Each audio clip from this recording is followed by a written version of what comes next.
I am 65 years old, and I thought I had seen everything in this life. But nothing, absolutely nothing, prepared me for what my own son would do to me in front of 50 people. I gave him a $300,000 car for his 40th birthday.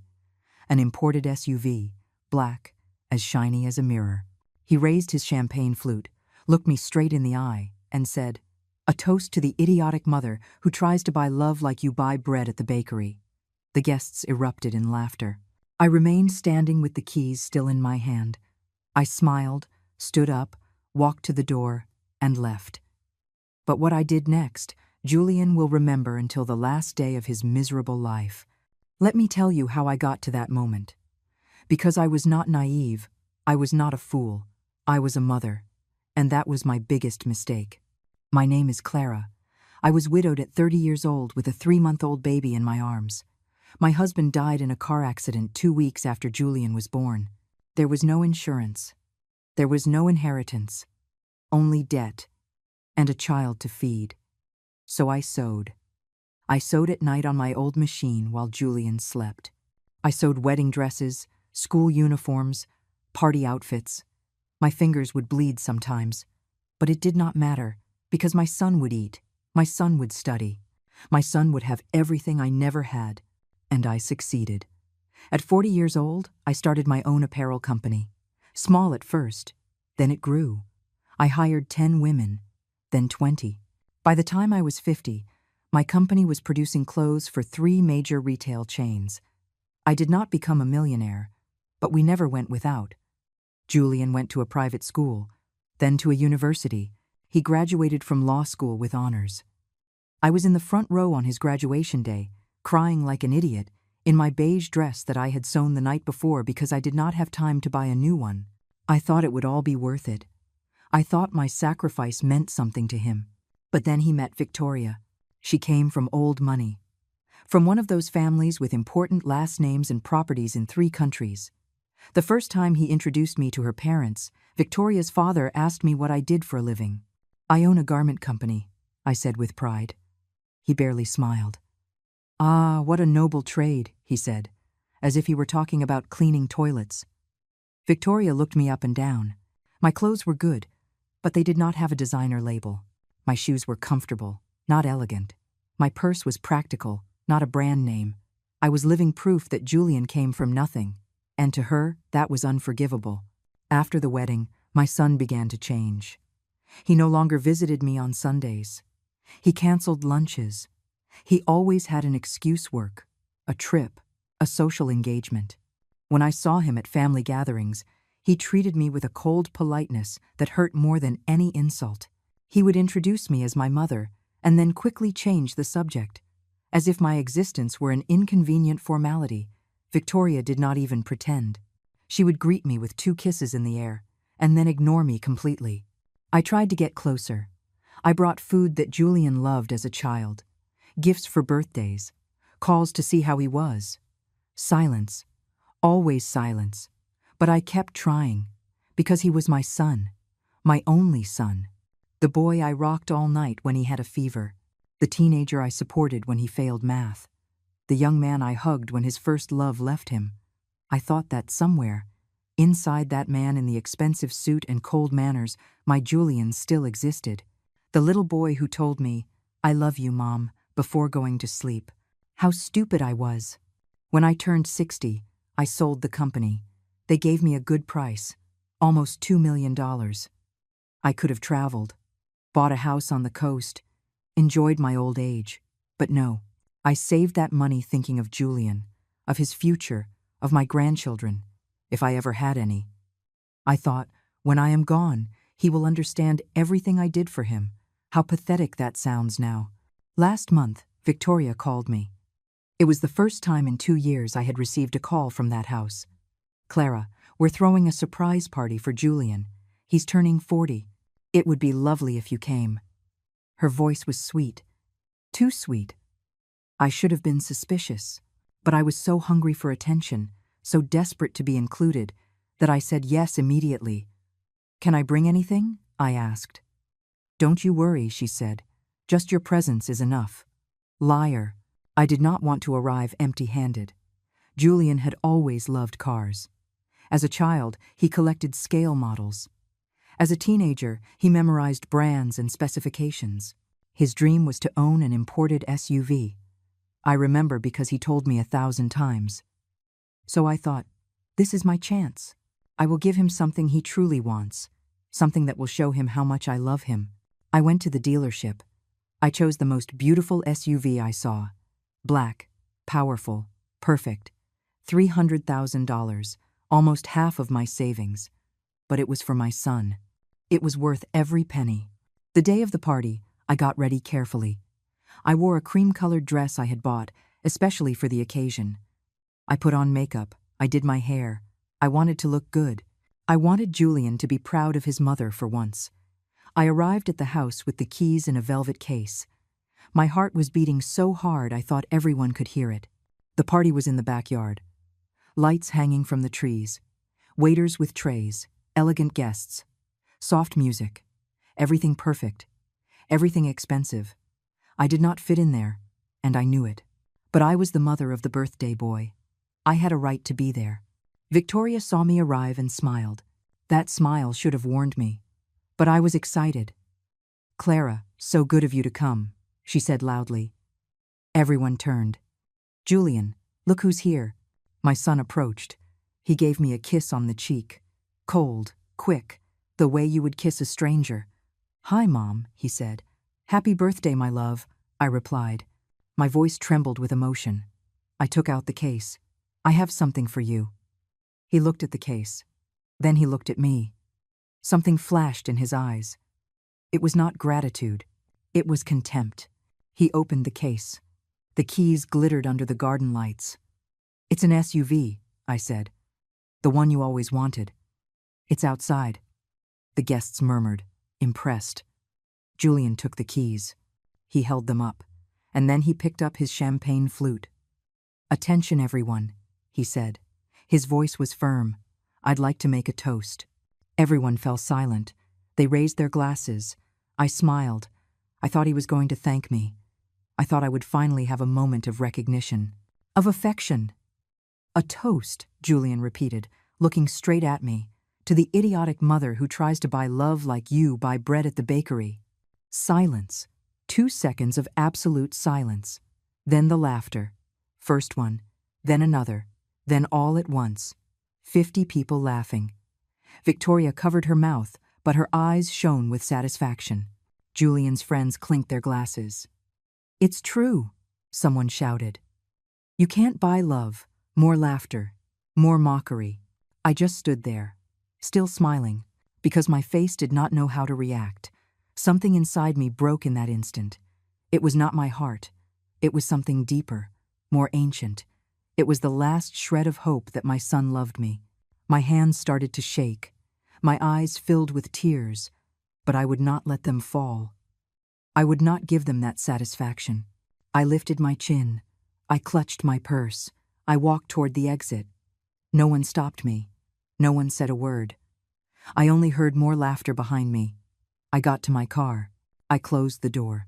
I started the engine, and only then, in the darkness of that empty street, did I cry like I had not cried in 35 years. I cried for the little boy who no longer existed. I cried for all the years I wasted trying to earn a love that was never real. And as I drove back to my empty house, I made a decision. A decision that would change everything. But that, my dear Julian, you would find out very soon. I got home at 11 o'clock at night. The lights were off. The house smelled of silence. I took off my shoes at the entrance. I sat on the sofa without turning on the lights. Just me in the darkness. My hands were still trembling. My chest ached as if someone had hit me with a hammer. I closed my eyes and saw the scene over and over again. The raised glass, the laughter, the satisfaction in Victoria's eyes. And Julian, my son, my only son, destroying me in front of strangers as if I were a cheap joke. I poured myself a glass of water. My hands shook so much I spilled half of it. I sat at the kitchen table. The same table where Julian had done his homework for years. The same one where we ate breakfast together before he went to school. I ran my fingers over the worn wood. there was a small burn mark in the corner. From when he was 8 years old and accidentally set a hot pan on it, I did not get angry.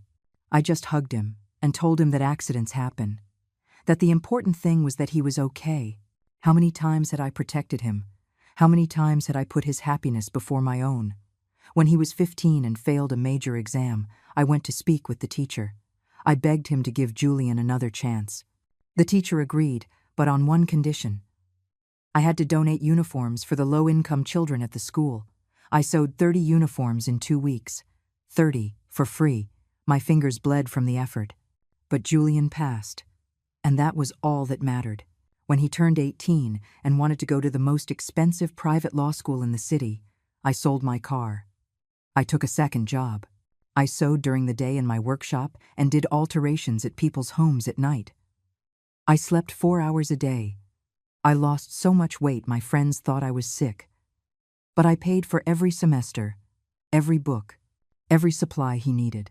And when he graduated with honors, he gave me a quick hug and went off to celebrate with his classmates. I was not invited to that celebration.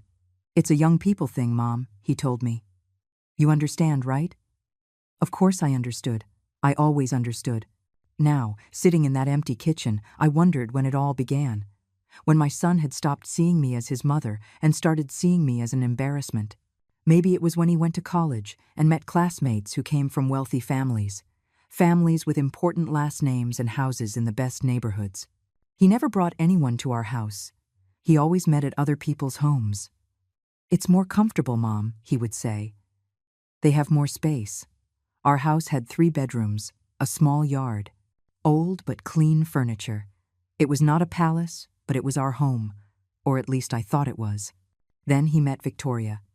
She came into my life like an elegant storm. Everything about her screamed money. Her clothes, her perfume, the way she walked.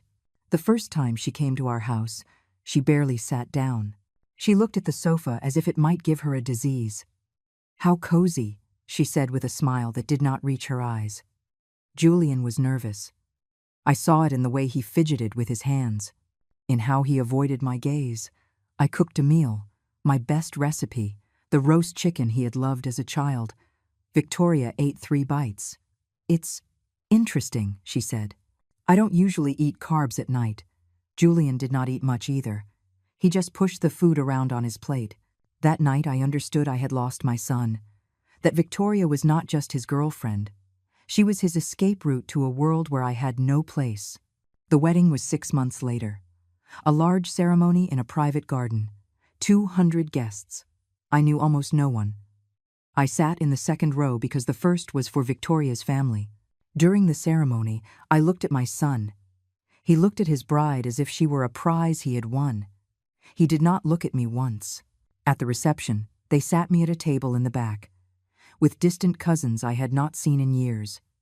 Julian came by to say hello for 5 minutes. "Thanks for coming, Mom," he said, and he left. Victoria did not even come over. That night I cried in my hotel room. I cried because I had paid for half of that wedding. $15,000. 2 years of savings. But my name was not mentioned in any of the speeches.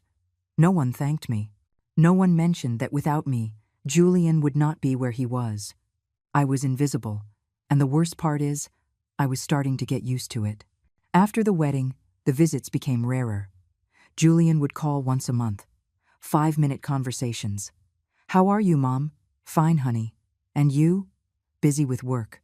"When are you coming over for a meal?" "I'll let you know." He never let me know. I stopped asking. I started waiting. Every Sunday, I would cook just in case he decided to visit. Most Sundays, I ate alone. I would put the leftovers in the refrigerator. I would throw them out on Wednesday when they started to go bad.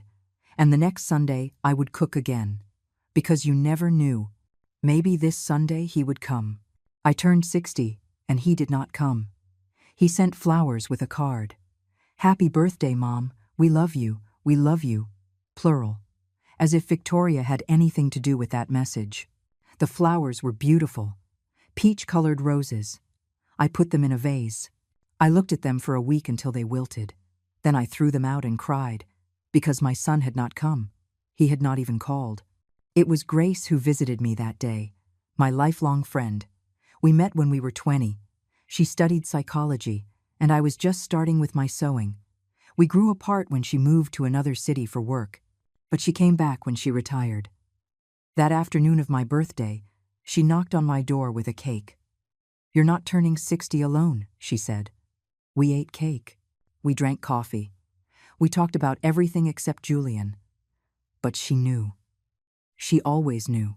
"Clara," she said before she left, "one day you're going to understand that you can't force anyone to love you, not even your own son." Her words hurt more than any of Julian's silences. I decided then that I would sell the company. I was tired. My body ached. My hands had arthritis. Sewing had become difficult. And what was the point of working anymore? For whom? I sold everything. The machines, the building, the brand. They gave me $1,800,000. A fortune. I could live comfortably for the rest of my days. I could travel. Buy that house on the coast I always wanted. Rest. But I did not. I put that money in the bank. For Julian. For when he needed it. For when I was no longer around and he might, just might, remember that he had a mother who loved him more than anything in the world. How foolish that version of me sounds now. The months passed. Julian still did not visit. I was still waiting. Until that call from Victoria came. "We're throwing a surprise party for Julian." For the first time in years, I felt included. I felt important, as if my presence finally mattered. I thought about what to get him. What could I give him that would show him how much I loved him? And I remembered that SUV he always wanted, that car he used to see in magazines as a teenager. "One day I'll have one of those," he would say, pointing at the pictures. I thought, this is the moment. I'll give him his dream. I spent $300,000, almost half of my savings. But what did it matter? It was for him, for my son. For the little boy who once hugged me and told me I was the best mom in the world. That little boy still existed somewhere. He had to. I just needed to find him. The car would be the bridge, the gesture that would finally break down that wall of ice between us. But no, it was not a bridge. It was my public humiliation, my final defeat, the moment my son spat in my face in front of 50 people, and they all applauded. Now I was in my kitchen. It was 2 o'clock in the morning. I had not slept. I had not eaten. I had just been sitting in the dark, remembering every sacrifice, every sleepless night, every dollar I spent on him, every tear I hid so he would not feel bad. And in the end, none of it had mattered. Nothing. Because to Julian, I was not his mother. I was his embarrassment, his poor past, the proof that he came from the bottom. And that was unforgivable in the world he now belonged to. I stood up. I went to my room. I opened the drawer where I kept old photos. Photos of Julian as a baby, Julian as a child, Julian as a teenager.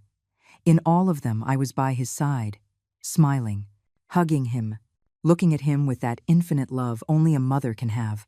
I picked up one photo. He was 5 years old. We were at the park.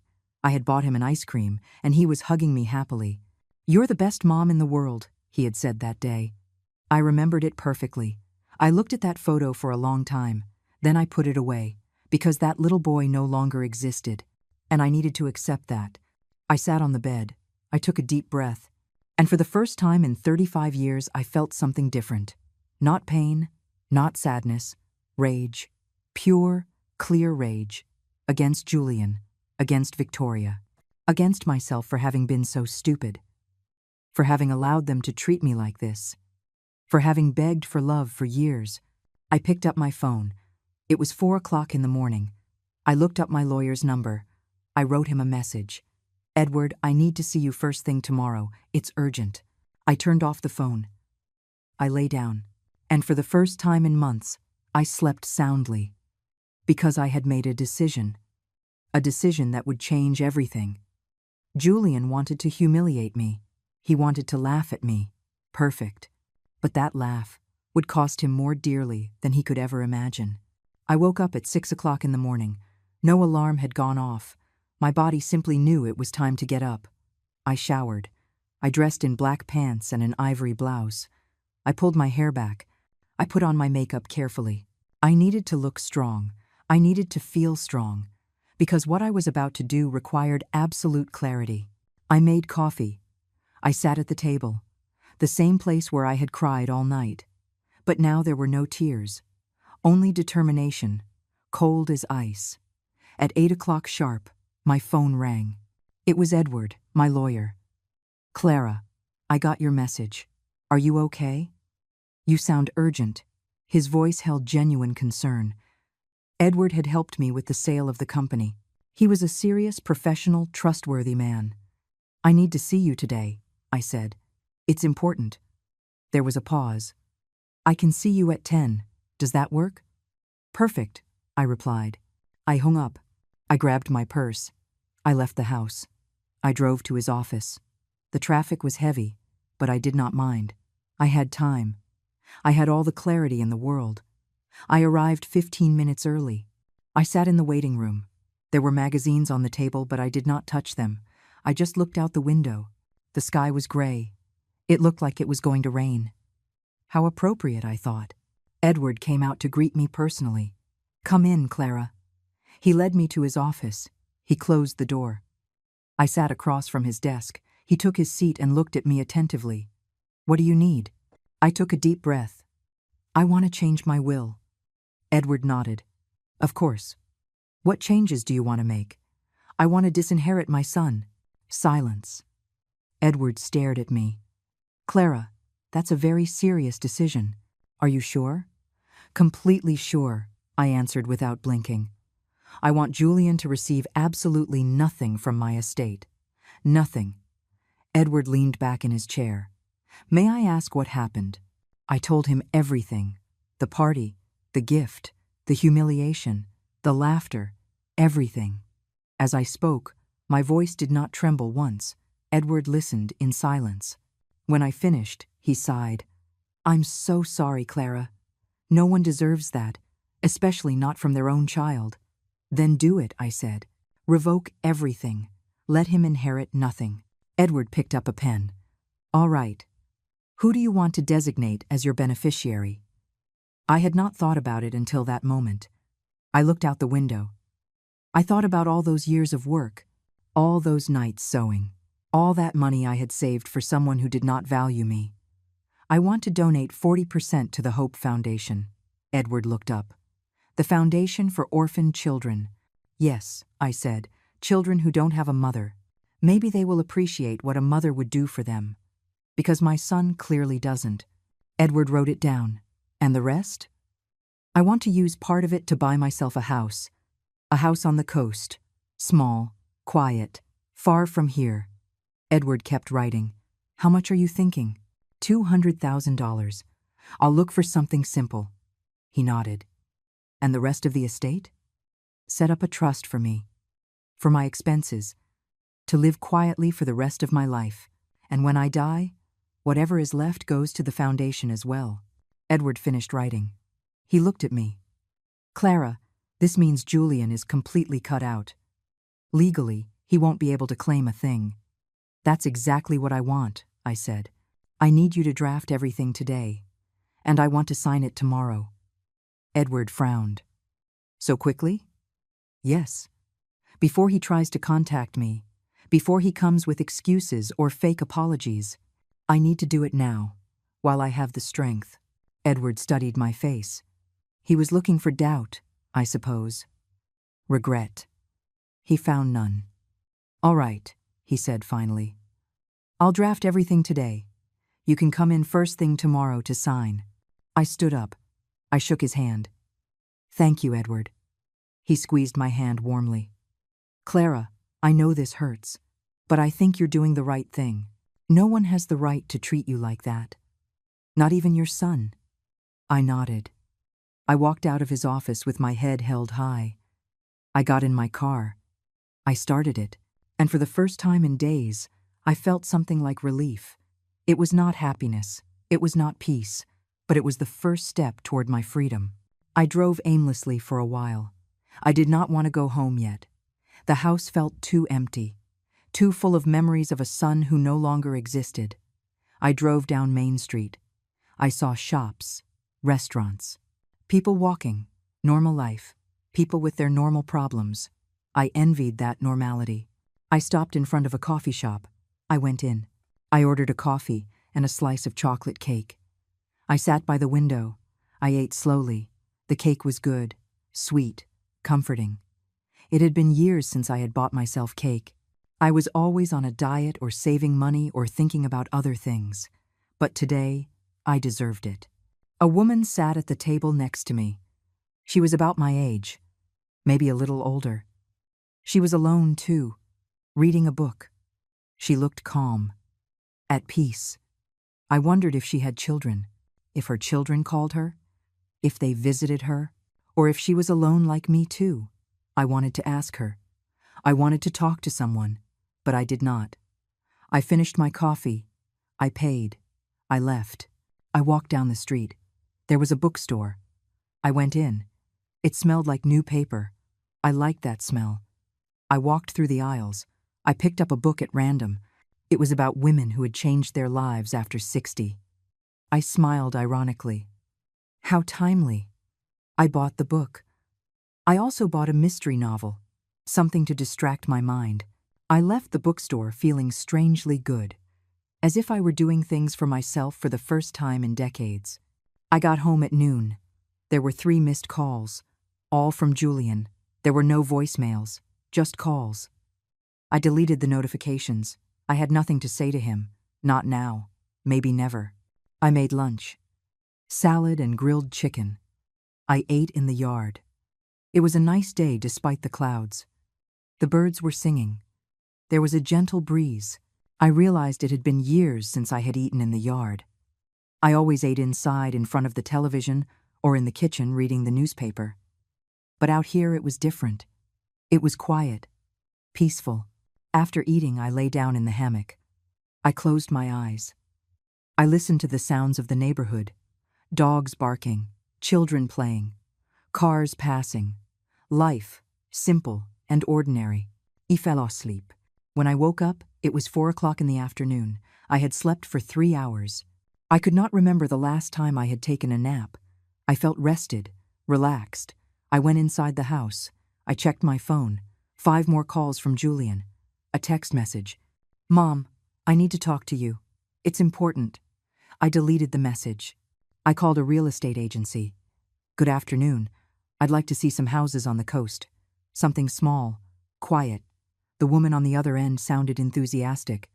Of course, ma'am. When would you like to see some properties? As soon as possible, I said. Tomorrow afternoon. Perfect. I have 3 options that might interest you. Does 3 o'clock in the afternoon work for you? Excellent, I replied. I'll see you tomorrow. I hung up. I smiled. I was doing it. I was taking control of my life. That night, I cooked my favorite dinner. Pasta with homemade tomato sauce. Something I had not made in years because Julian did not like it. It's too simple, Mom, he would say. But I loved it. I ate slowly, savoring every bite. I put on music. Old songs I liked when I was young. Ballads. Love songs. Music that made me feel alive. I washed the dishes. I straightened the kitchen. I changed into comfortable clothes. I sat on the sofa with the book I had bought. I read for 2 hours. The story was good. It distracted me completely.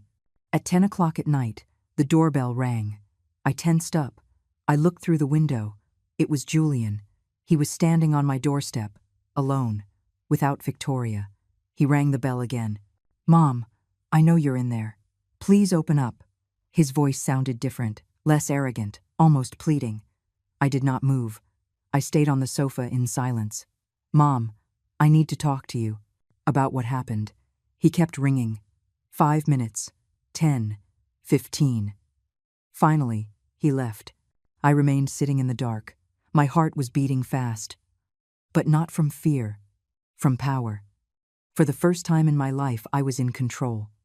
I decided who entered my space, who deserved my attention. And Julian did not deserve it. Not after what he did. I went to sleep feeling strangely calm. Tomorrow I would sign the papers. Tomorrow I would see houses on the coast. Tomorrow my new life would officially begin. And Julian would have to learn to live with the consequences of his actions. Because I had already learned to live without him. The next morning, I woke with a clarity I had not felt in years. The sun streamed through my bedroom window. Outside, the birds were singing. I stretched in bed. For the first time in a long time, I did not feel that weight on my chest, that constant anxiety of wondering if Julian would call. If he would visit. If he would finally show me even a little affection. All of that was gone, and in its place was something new, something it took me a moment to identify. It was freedom. I got up. I showered. I dressed in gray pants and a lavender-colored blouse. I put on a little makeup. I looked in the mirror. The woman looking back at me was 65 years old. She had wrinkles around her eyes. Gray hairs I no longer bothered to dye. But her eyes were firm, determined. This woman was never going to beg for love again. I had a quiet breakfast. Coffee with toast. Strawberry jam. Simple and perfect. At 9 o'clock sharp, I left for Edward's office. The traffic was light. I arrived 10 minutes early.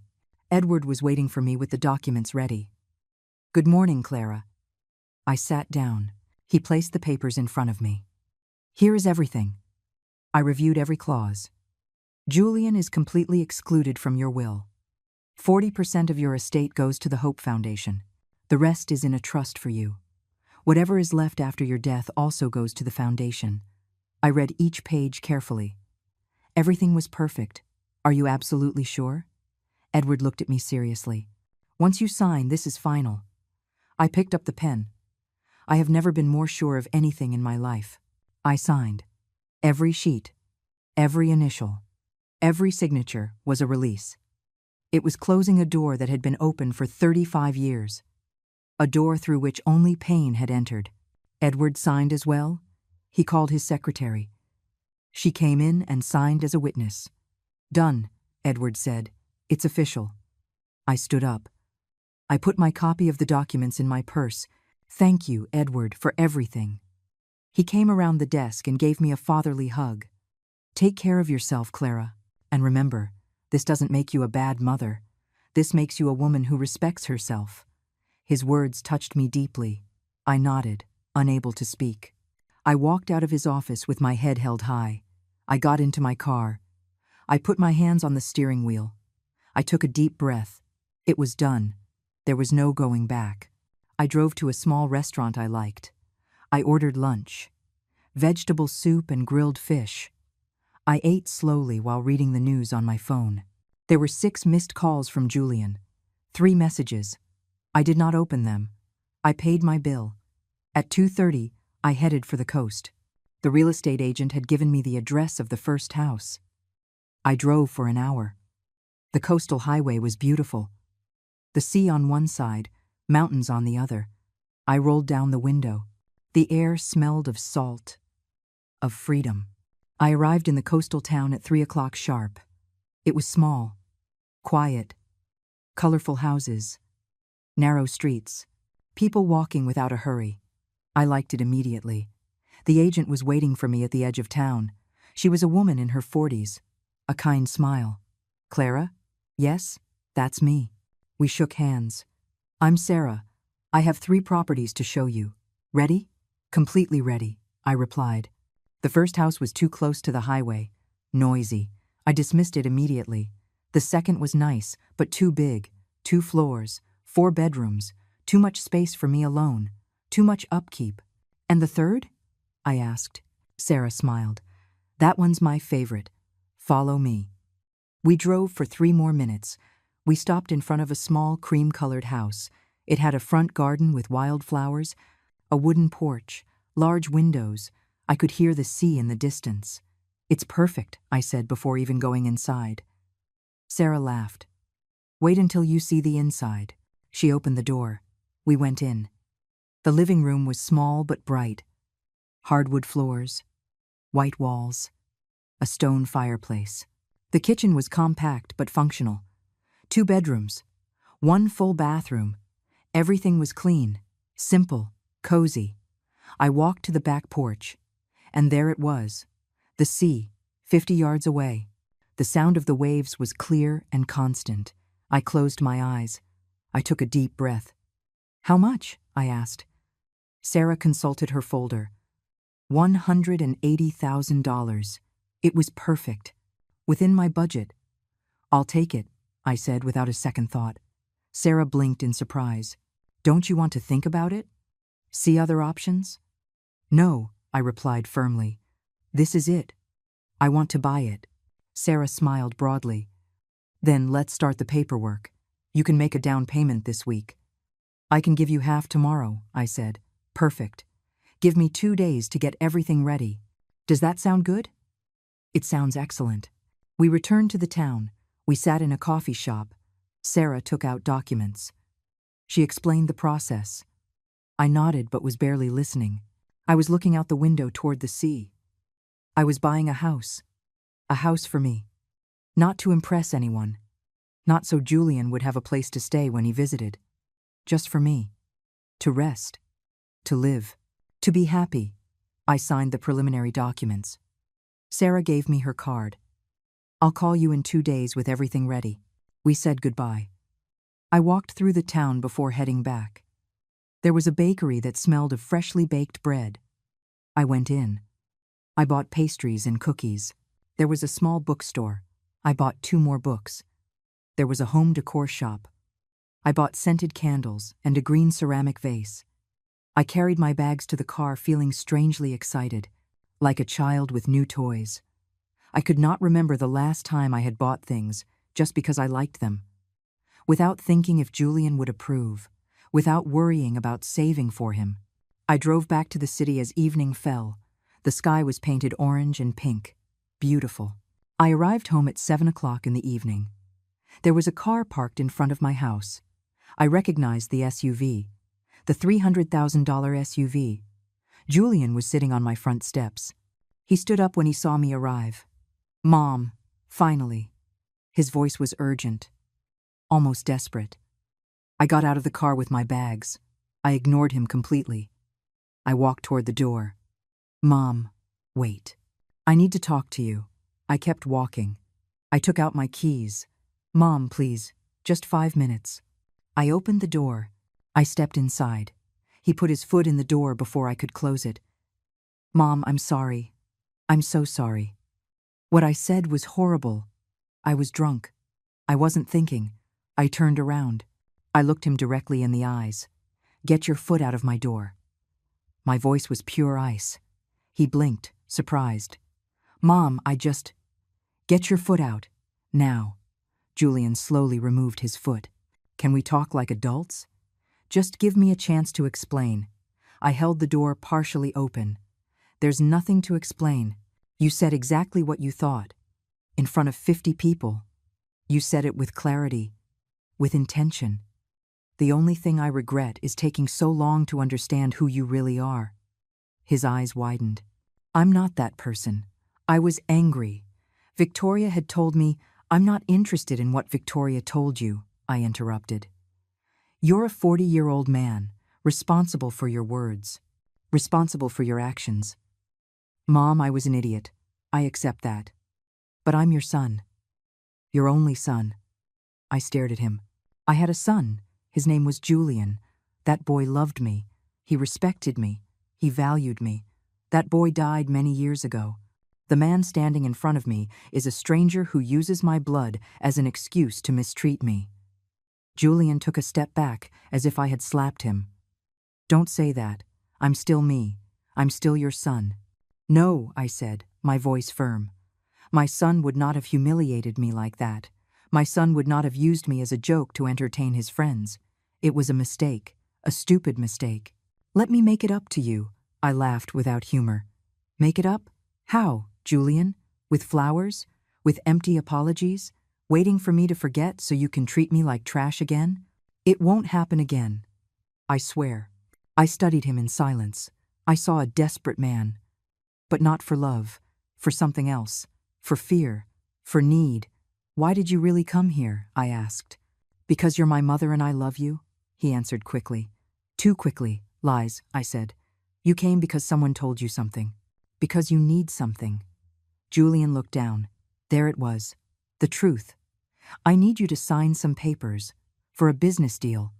I need to use your house as collateral. There it was. That was why he had come. Why the calls? Why the urgency? It was not regret. It was convenience. I felt something inside me shut down definitively, like a heavy, immovable steel door. Get out of my house, I said. Mom, get out, now, and don't come back.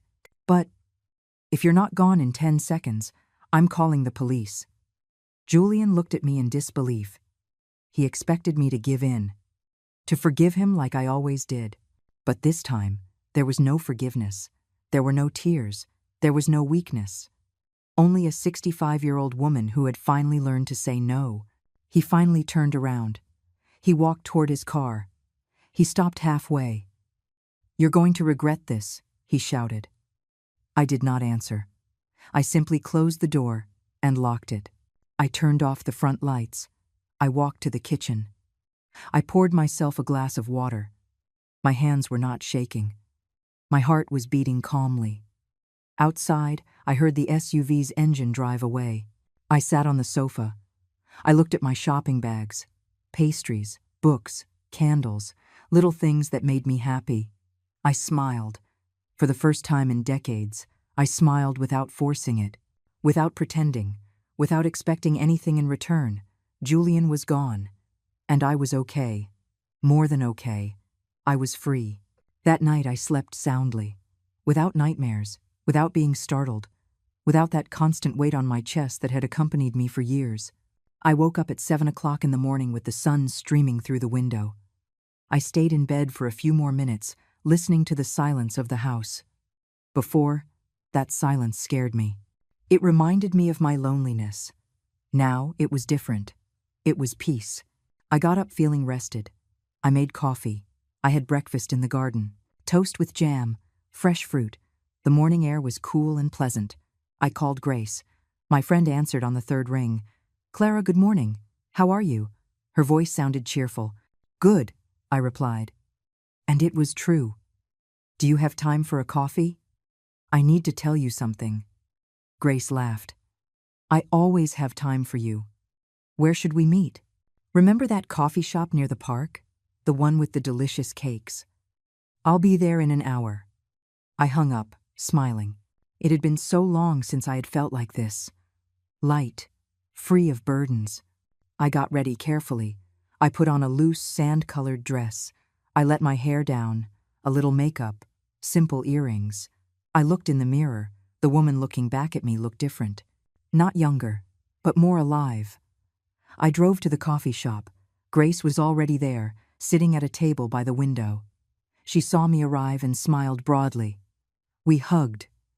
You look radiant, she said. What happened? We sat down. We ordered coffee and cake. And then I told her everything. I told her about the party, about the humiliation, about ignoring Julian's calls, about changing the will, about the house on the coast I was buying.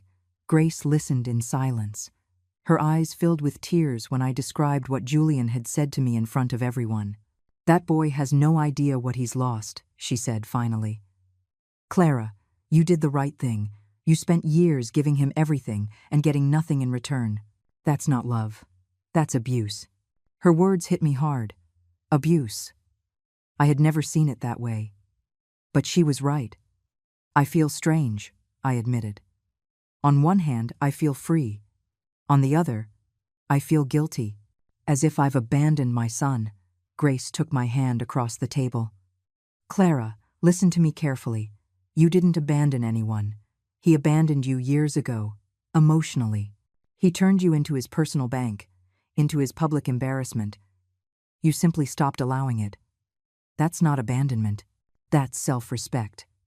I wiped away a tear I did not know had fallen. When did I become so foolish? You weren't foolish, Grace said firmly. You were a mother, and mothers sometimes love so much that we forget to love ourselves. We finished our coffee talking about the house on the coast. Grace was excited. You have to invite me when you move. We'll spend whole weekends. We'll walk on the beach. We'll cook. We'll read. It will be beautiful. The idea filled me with warmth. Of course I'll invite you. You're my only true friend. Grace smiled. And you're mine. Clara, this is your new beginning. Enjoy it. You deserve every second of happiness. We said goodbye with a long hug. I drove home feeling strengthened. Grace was right. This was my new beginning. The next 2 days were quiet. Julian did not call again. He did not show up at my door again. It was as if he had finally understood that there was nothing more to get from me. Or maybe he was planning something. I did not care. I was focused on my future. Sarah, the real estate agent, called on the 3rd day. Clara, everything is ready. Can you come sign tomorrow? I'll be there, I replied without hesitation. That night I packed a few things. Clothes, books, old photographs I wanted to keep. I left the photos of Julian in a drawer. I did not throw them away. But I would not take them with me either. The next morning, I drove to the coastal town. The day was perfect. Clear sky, gentle breeze. I arrived at Sarah's office at 10 o'clock sharp. I signed all the documents. I transferred the money. $180,000. Almost half of what was left of my savings. But I did not feel fear. I felt excitement.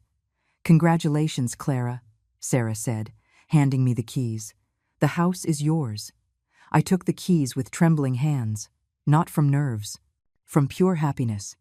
I drove to my new house. Our new house. Mine and no one else's. I opened the door. I walked in slowly. I went through each room, touching the walls, looking out the windows, imagining how I would decorate each space. I went out to the back porch. The sea was shining under the sunday. The waves were breaking, constant and calm. I sat on the wooden steps. I closed my eyes. I listened to the sound of the water, of the seagulls, of the wind. For the first time in years, I did not think about Julian. I did not think about the past. I only thought about this moment, about this peace. I returned to the city that afternoon. I had to organize the move, decide what to take and what to leave. When I arrived at my house, I found an envelope under the door. I picked it up. It was a letter from Julian. I recognized his handwriting on the envelope. I stared at it for a long time. Part of me wanted to open it, the part that still held a tiny hope that maybe he was truly sorry. But the other part, the new, strong part, knew the truth. This letter was not love. It was manipulation. It was a last attempt to regain control. I went into the house. I left the unopened envelope on the kitchen table. I made tea. I sat in front of the letter. I studied it as if it were a strange object. My name written in that handwriting I knew so well. The handwriting I had seen on school assignments, on birthday cards I no longer received, on legal documents he signed as my son. But this letter did not belong to me. It belonged to a version of me that no longer existed. To the Clara who begged for love, to the Clara who forgave everything. That woman was gone. I took the unopened letter. I walked to my room. I opened the drawer where I kept old things. Unimportant papers, old receipts, photographs. I never put in frames. I put the letter in there. I closed the drawer. If I ever felt curious, it would be there. But for now, I did not need to read it. I did not need his words. I did not need his excuses. I already knew everything I needed to know. I spent the next few days organizing my move. I hired a small company. I sold several pieces of furniture. The large dining table where Julian no longer ate. The living room sofa where he no longer Saturday. The bed from his old room that I had kept for years, hoping that one day he would come to visit with his children. Children he never had. Visits that never came. All of that was gone. I kept only the essentials. What I really needed to start over. One afternoon my phone rang. It was an unknown number. I hesitated before answering. Clara. It was a woman's voice. Elegant. Cold. I recognized it immediately. Victoria. What do you want? I asked bluntly. There was a pause. I need to talk to you about Julian. I have nothing to talk about with him. Wait. Don't hang up. This is important. Her voice had an urgent tone I had never heard before. "You have 1 minute," I said. "Julian is in trouble. Serious financial trouble. He invested in a business that turned out to be a fraud. He lost a lot of money, money that wasn't his. And what does that have to do with me?" My voice was ice. "He needs help. He needs money to fix this before it becomes a legal problem." I laughed without humor. "Ah, now I understand. That's why the calls. That's why the letter. It wasn't regret. It was need." Victoria sighed. "Clara, I know what he did to you was wrong. I was there too. I saw everything. But he's your son. You can't let him fall like this." "I can't?" I asked. "Watch me. Please, Clara, I'm asking you as what, Victoria? As a daughter-in-law? You never treated me like a mother-in-law. You treated me like trash from day one. As if I were a mistake in Julian's life that had to be tolerated." Victoria was silent. Then she spoke with a harder voice. "If you don't help him, he'll lose everything. His reputation, his job. Everything I worked for, I corrected her. I paid for his education. I built his future. He just had to take advantage of it. And instead of being grateful, he decided to humiliate me publicly. He decided to use me as a joke, as a mockery. Well, now let him learn to solve his own problems." "You're his mother," Victoria said with desperation. "Mothers are supposed to forgive everything." "Mothers are also human," I replied. "And this mother has forgiven enough, has given enough, has suffered enough. Are you going to regret this when he really needs something and you're not there?" Victoria threatened. "Maybe," I said calmly. "But that will be my regret. Not yours, not his, mine. And I will be able to live with it, because at least I'll know I didn't let them keep using me." I hung up before she could respond. My hands were trembling slightly, but not from fear, from anger that had been contained for too long, from newfound power, from a freedom I was just beginning to taste. I poured myself a glass of water. I sat in the kitchen. I took a deep breath. Victoria had called. Julian was in trouble, and I had not given in. I had not run to rescue him. I had not sacrificed my peace for his mistakes. For the first time in 35 years, I had chosen my well-being over my son's, and it hurt. Of course, it hurt. But it also felt right. It felt like closing a circle that should have been closed a long time ago. That night, I packed the last boxes. My entire life fit into 20 boxes. It seemed like a little, but it was enough. The moving company would arrive the next day. In 2 days, I would be living in my house on the coast, far from this city, far from the memories, far from Julian and his world of appearances and coldness. I went to bed early. Tomorrow would be a long day, but it would also be the first day of the rest of my life. And that life would be mine. Only mine. The moving men arrived at 8 o'clock in the morning.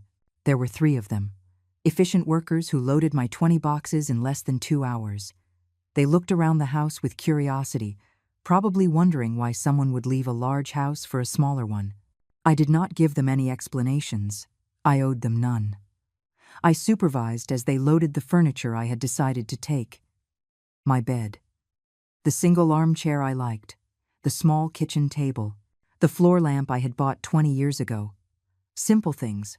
My things. When they were finished, I locked the front door of the house. I stood on the porch, looking inside one last time. This house had been my home for 15 years. I had raised Julian here since he was a teenager. I had cried here when he got married and left. I had waited here for his visits that never came. But I had also sewn thousands of garments here. I had built my business here. I had found my strength here. This house held pain, but also pride. I thanked it in silence. Then I turned and walked to my car without looking back. The drive to the coast took an hour.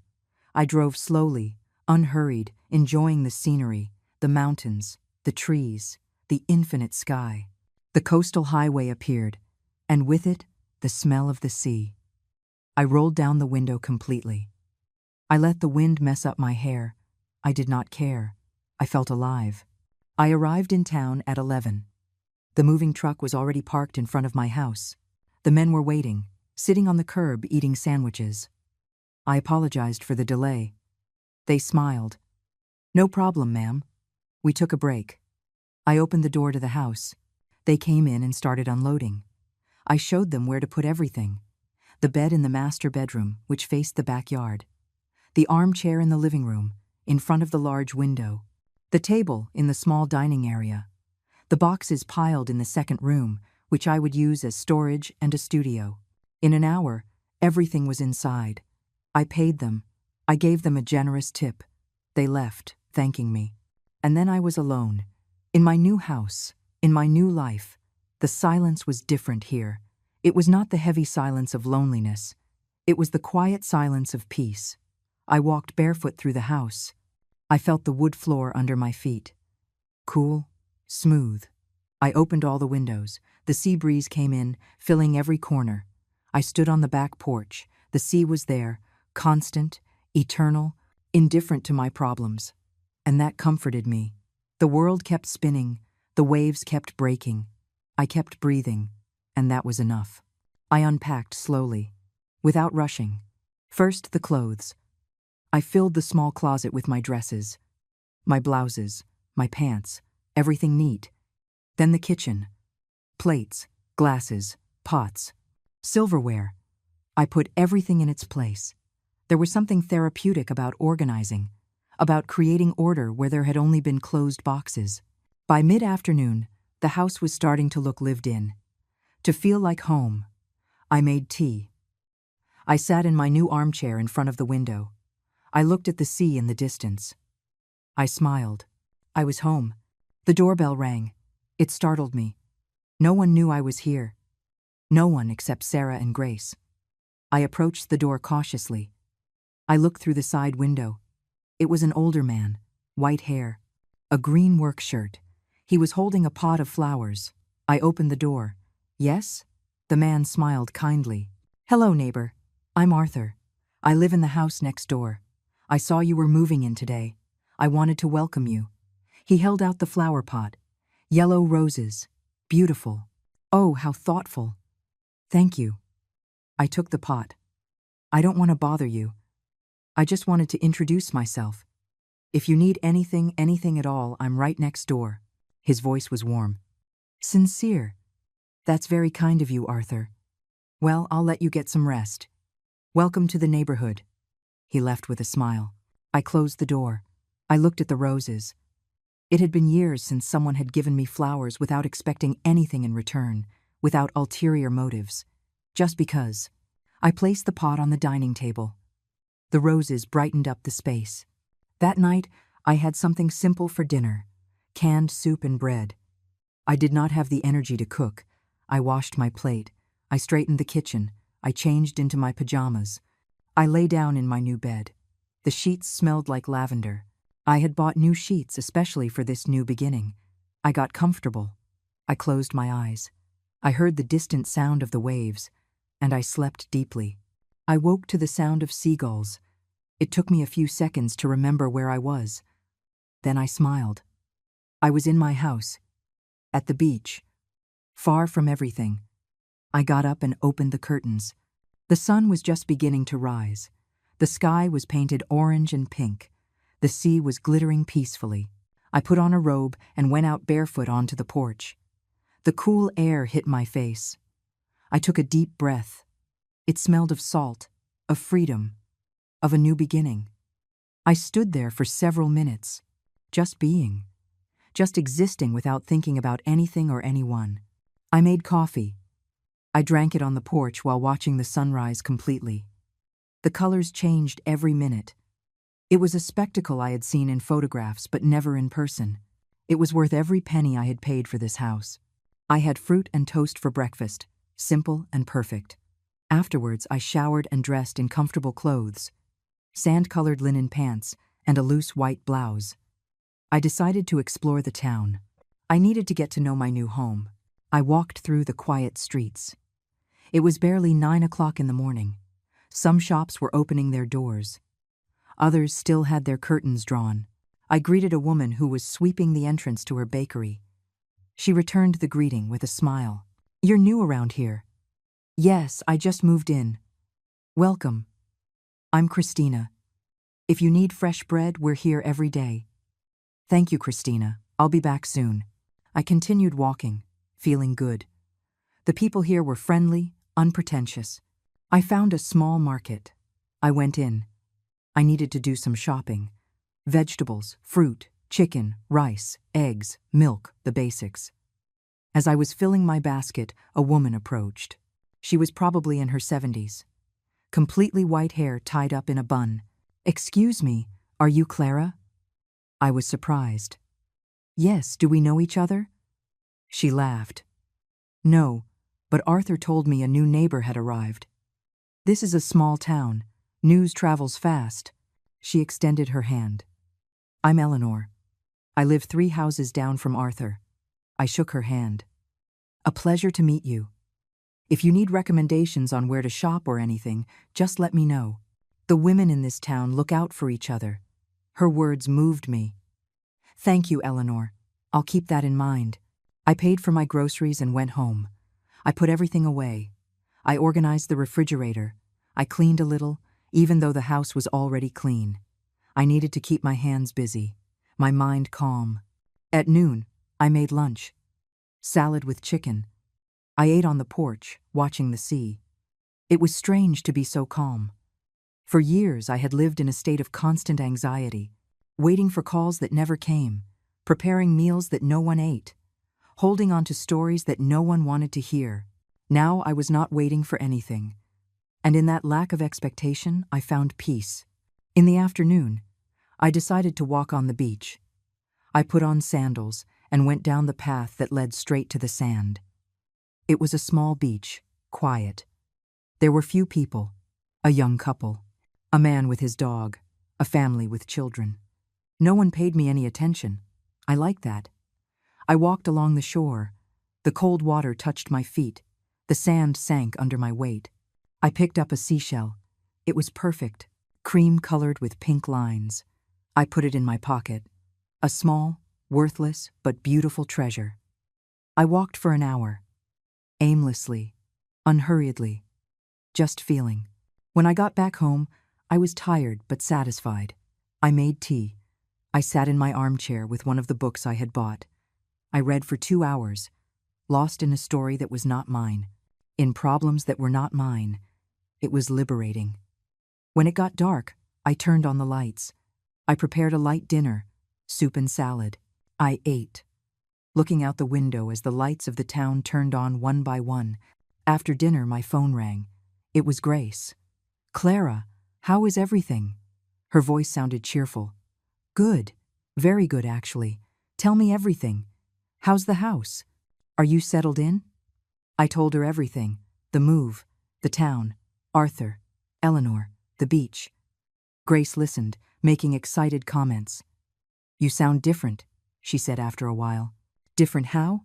"Calm, light, as if a weight has been lifted from your shoulders." "That's exactly how I feel," I admitted. "I'm so happy for you, Clara. You deserve this peace. After everything you've been through." We talked for another half hour. Before hanging up, Grace said, "By the way, I ran into a cousin of yours yesterday, Raquel. She asked about you. I told her you had moved to the coast, but I didn't give her the address. I hope that's okay." I tensed slightly. Raquel was my late husband's cousin. She had always been a gossip, always meddling where she was not wanted. "That's fine. Thank you for not giving her my address. I figured you'd want your privacy." "I do." We said goodbye. I hung up with a slight sense of unease. Raquel would surely tell Julian that I had moved, that I had disappeared without telling anyone in the family, but it did not matter. I no longer had to give explanations to anyone. That night, before going to sleep, I checked my phone. I had a message from an unknown number. I opened it. It was Julian. "Mom, I know you're angry, but disappearing like this isn't fair. The family is worried. I need to know you're okay. Please call me." I read the message 3 times. I analyzed every word. The family is worried. Not I'm worried. The family. As if he were the spokesperson for everyone. As if his concern were genuine, and not just a need to control me. Please call me. Not forgive me. Not I miss you. Just call me. I deleted the message. I blocked the number. No more. I would not let him find me, manipulate me, drag me back into that cycle of pain. I turned off the phone. I left it on the nightstand. I lay down, looking at the ceiling. The house was silent. Only the distant sound of the sea could be heard. I closed my eyes. For a moment, I felt a pang of guilt. That mother's guilt that never completely goes away. But then I remembered.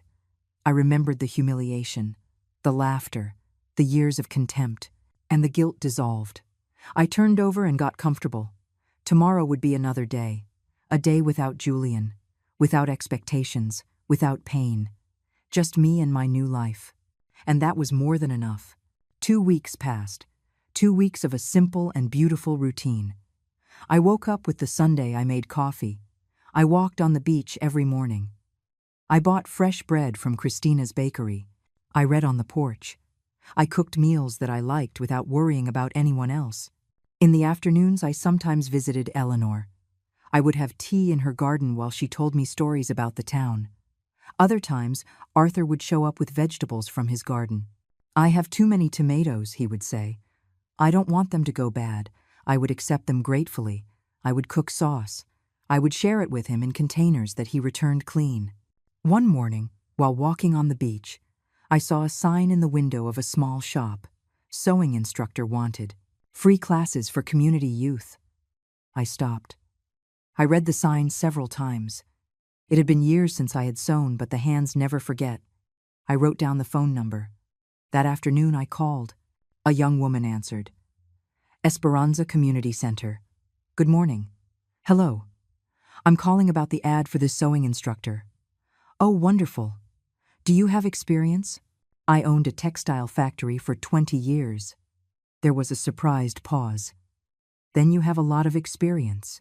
Can you come in tomorrow to meet us?" "Of course. What time?" 10 o'clock is fine. Perfect. I'll be there." The next day, I got ready carefully. Black pants and a mustard-colored blouse. I put my hair up. I drove to the community center. It was a simple building painted white and green. Inside, it smelled of coffee and fresh paint. A woman in her 30s greeted me. "Clara?" "Yes, that's me." We shook hands. "I'm Raquel, the coordinator. Thanks for coming." She showed me the place. There was a room with long tables, another with computers, a community kitchen, and a small room with 3 old sewing machines. "This would be it," Raquel said. "The machines work, but they need maintenance. We have 6 girls enrolled, between 15 and 18 years old. They come from low-income families. We want to teach them a trade." I looked at the machines. I touched one fondly. It was like the first one I ever had. Old but noble. "When would the classes start?" "Whenever you can. There's no rush." I thought about my empty house, my afternoons with nothing to do, all that knowledge stored in my head that would die with me if I did not share it. "I can start next week, twice a week, 2 hours each class." Raquel smiled broadly. "That would be perfect. We pay." "No," I interrupted. "I don't want payment. I want to do it because I enjoy it. Because I know what it's like to need an opportunity and not have one." Raquel looked at me with moist eyes. "Thank you, Clara. You don't know how much this means to these girls." I left the center feeling useful for the first time in months. I had a purpose now. Something to do that had nothing to do with Julian, with the past, with the pain. I stopped by a fabric store. I bought several yards of different colors and textures. Also thread, needles, new scissors. Everything needed to teach. I spent $200, but I did not care. It was an investment in something that made me happy. I arrived home with the bags full. I left them in the second room, my future teaching workshop. That night, Grace called me. I told her about the classes. She was thrilled. "Clara, that's wonderful. You're going to change the lives of those girls, just like you changed your own." She was right. I was changing my life, day by day, choice by choice.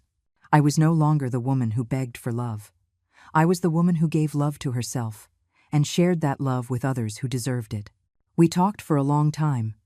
Before hanging up, Grace said, "By the way, Julian looked for me. My heart sped up. What did he want?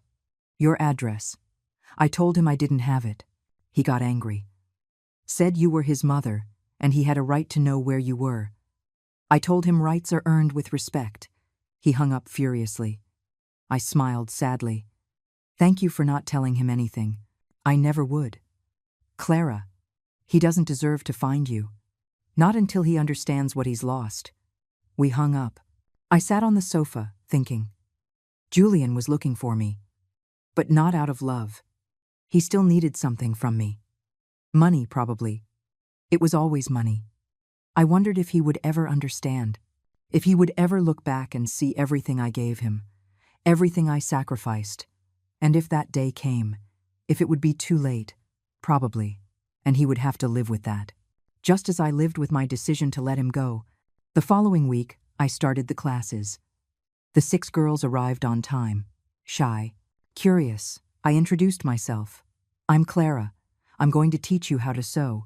It's not easy, but it's worth it. You can create beautiful things with your hands. You can earn a dignified living. You can be independent. I showed them the basics, how to thread the needle, how to sew a straight line, how to use the machines carefully. They listened with absolute attention. They asked intelligent questions. 2 hours flew by. At the end, one of them, Sarah, approached me. Thank you, Miss Clara. No one has ever taught us anything like this before. Her words touched my soul. The following weeks turned into months. The classes became my favorite reason to leave the house. Seeing the girls' progress, their excitement when they sewed their first perfect seam, their pride when they finished their first garment. One afternoon, Sarah showed me a dress she had made. Simple but well constructed. It's for my mom, she said. It's her birthday. I hugged her. It's beautiful. Your mom is going to cry with happiness. Sarah smiled. Like you do when you teach us. I can tell you love it. She was right. I loved it. It fulfilled me. It gave me purpose. One afternoon, as I was leaving the center, I found Arthur waiting in his truck. Hello, neighbor. I saw you had class today. Want me to give you a ride? Oh, I brought my car. I know. But I thought maybe you'd like to get some coffee before heading back. I know a place with a sea view. I hesitated for a moment. Then I smiled. Why not? I got into his truck. We went to a small coffee shop on a cliff. The view was spectacular. We ordered coffee and cake. We talked about everything. About his life. About mine. About his children who lived in another city. About his wife who had passed away 5 years ago. I miss her every day, he said. But life goes on, and you have to live it. I nodded. I understood perfectly. We returned to town at sunset. Arthur dropped me off at my house. Thanks for the coffee, I said. Thank you for the company, he replied. Clara, if you ever want to go out again, just let me know. It doesn't have to be anything romantic. Just 2 people enjoying life. I smiled. I like that idea. I went into my house feeling light. It was not love. It was not romance. It was friendship. Simple companionship. And that was enough. More than enough. That night, before sleeping, I looked out the window. The stars were shining. The sea sounded constant. I had rebuilt my life. Stone by stone. Choice by choice. I no longer hoped for Julian to change. I no longer hoped for his love. I had found something better. I had found myself. 6 months had passed since I moved to the coast. 6 months of peace I did not know was possible to feel. My life had found a perfect rhythm. I woke up early. I walked on the beach. I taught sewing twice a week. I visited Eleanor on Thursdays for tea. On Saturdays, Arthur and I explored nearby towns. No pressure, no expectations, just genuine friendship. My house had filled with little details that made it mine. Plants on the porch, books stacked next to the armchair, photographs of sunsets that I had taken myself. A simple but profoundly mine life. One November afternoon, I was watering the plants when I heard a car stop in front of my house. I looked over the hedge. It was a black SUV. My heart stopped. I recognized that car immediately. Julian got out of the driver's side. Victoria from the passengers. I watched them walk to my door. They rang the doorbell. Once, twice, 3 times. I remained motionless in the backyard. They had not seen me. "Mom, I know you're here," Julian shouted. "Your car is in the driveway. Please open up." His voice sounded tired, defeated. But I no longer responded to that voice. Victoria spoke then. "Clara, we just want to talk. 5 minutes." They waited. They rang again. 10 minutes passed. Finally, I heard their steps moving away. But they did not start the car. They stayed outside, waiting, betting that I would eventually come out. I sat on the back porch where they could not see me. I picked up my book. I pretended to read, though the words made no sense. Half an hour later, I heard voices. It was Arthur. "Can I help you with something?" "We're looking for the lady who lives here," Julian replied. "Are you family?" "I'm her son." There was a pause.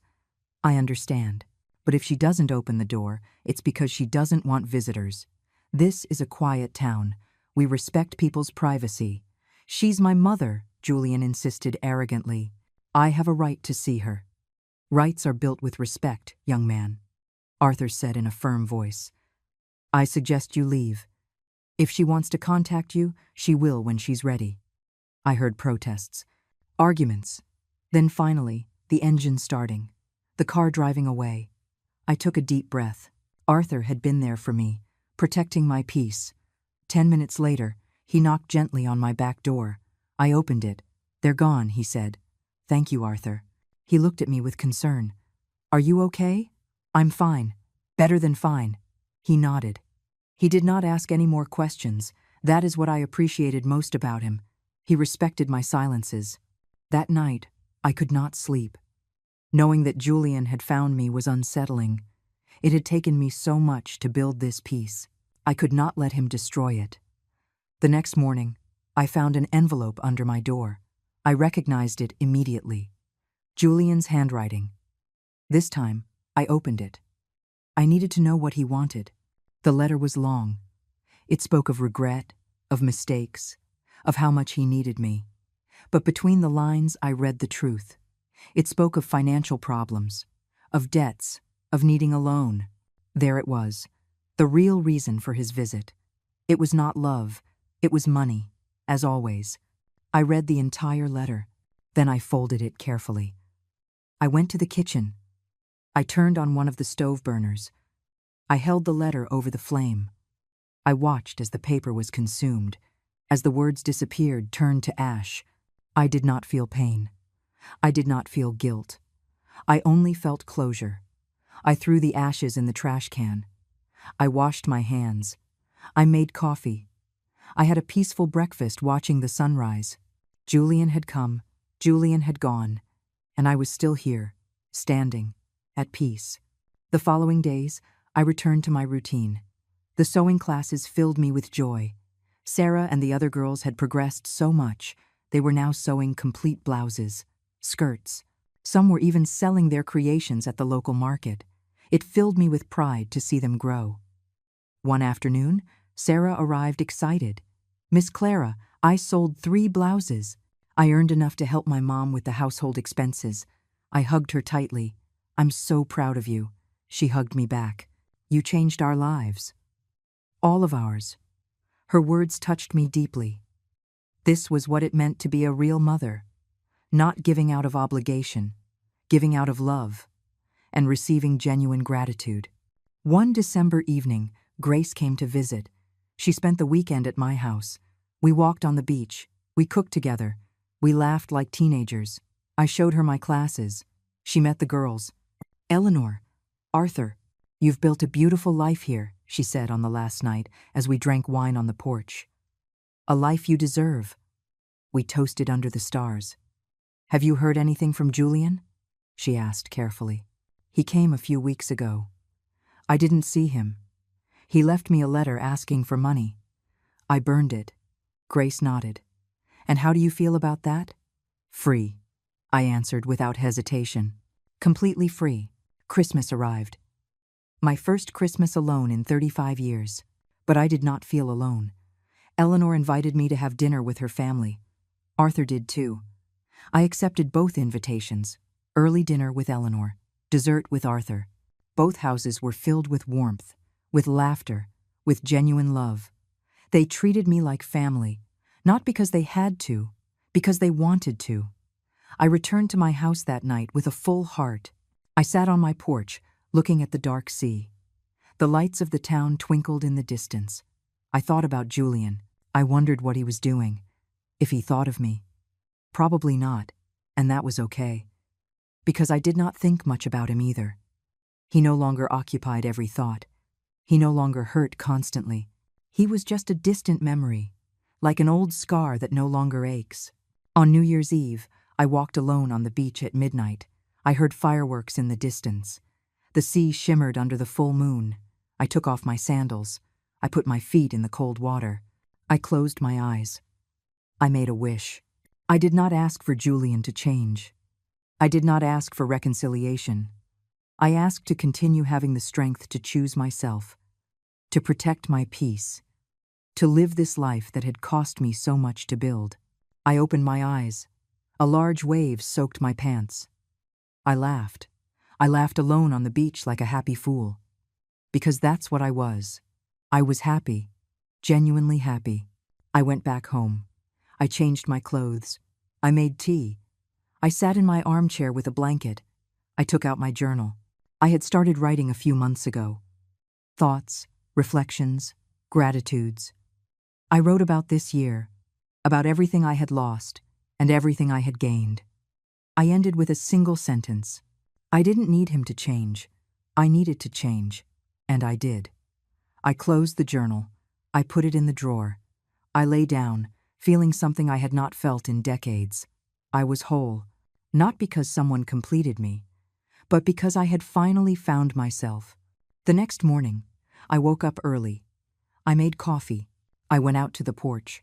The sun was beginning to rise. The sky was painted with impossible colors. The sea sang its eternal song. I drank my coffee slowly, savoring every sip, savoring every second of this piece.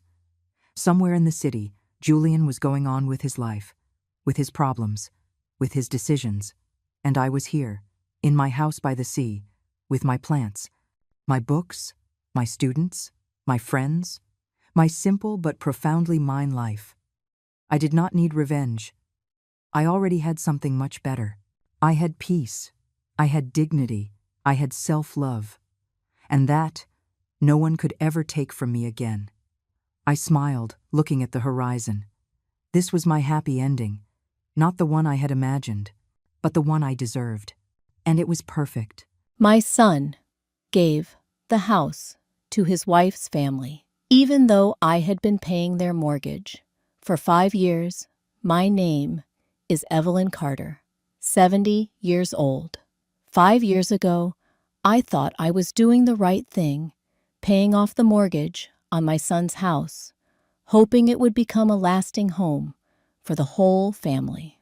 I paid with a lifetime of savings, with winters spent whispering to myself to spend less, with quiet nights counting every bill beneath the dim yellow light.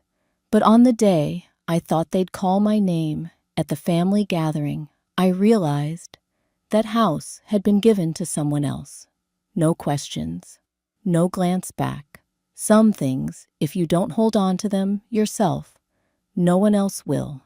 And some sacrifices, if you don't learn to value them, will only echo in silence.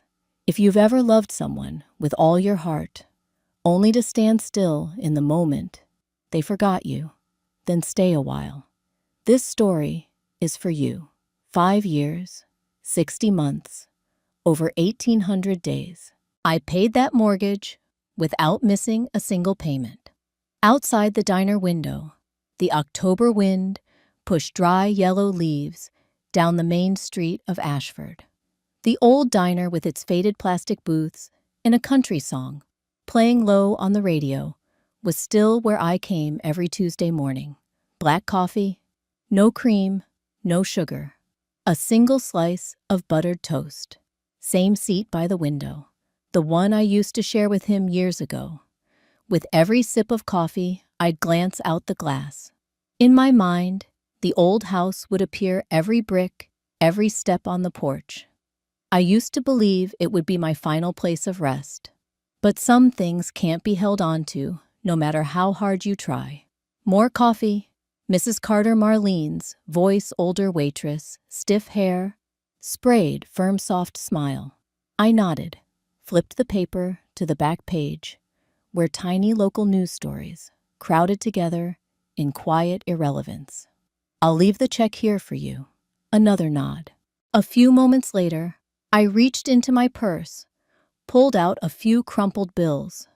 20%. No more. No less. I stood up, fastened my coat.